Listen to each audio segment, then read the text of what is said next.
Dövlət Sərhəd Xidmətinin Biləsuvar rayonunda yerləşən hərbi hissəsinin əsgəri Hüseyn Hüseynov özünü güllələyərək həyatına son qoyub.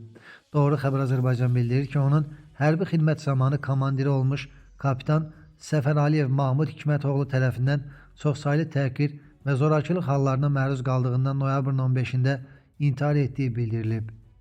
Faktla bağlı hərbi prokurorluqda aparılan istintaq çərçivəsində kapitan Mahmud Səfər Aliyev saxlanılıb, sonra Cinayət Məcəlləsinin maddələri ilə ona ittiham elan olunub və 27 noyabr tarixində barəsində həbs qəti imkan tədbirinin seçilməsi üçün Cəlilabad Hərbi Məhkəməsinə müraciət edilib.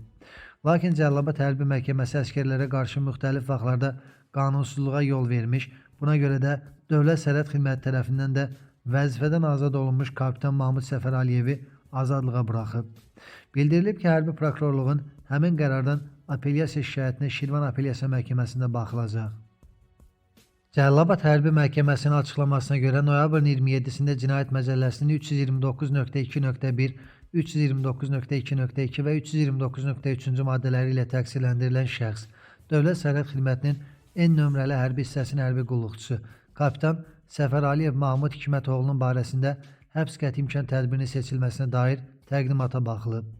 Təqsirləndirilən şəxsin barəsində həbs qəti imkan tədbirinin seçilməsi üçün qanunda nəzərdə tutulmuş prosessual əsaslar müəyyən edilmədiyindən məhkəmənin həmin tarixli qərarına əsasən təqdimat rədd edilərək Səfər Aliyev dərhal məhkəmə iclası zalında həbsdən azad edilib.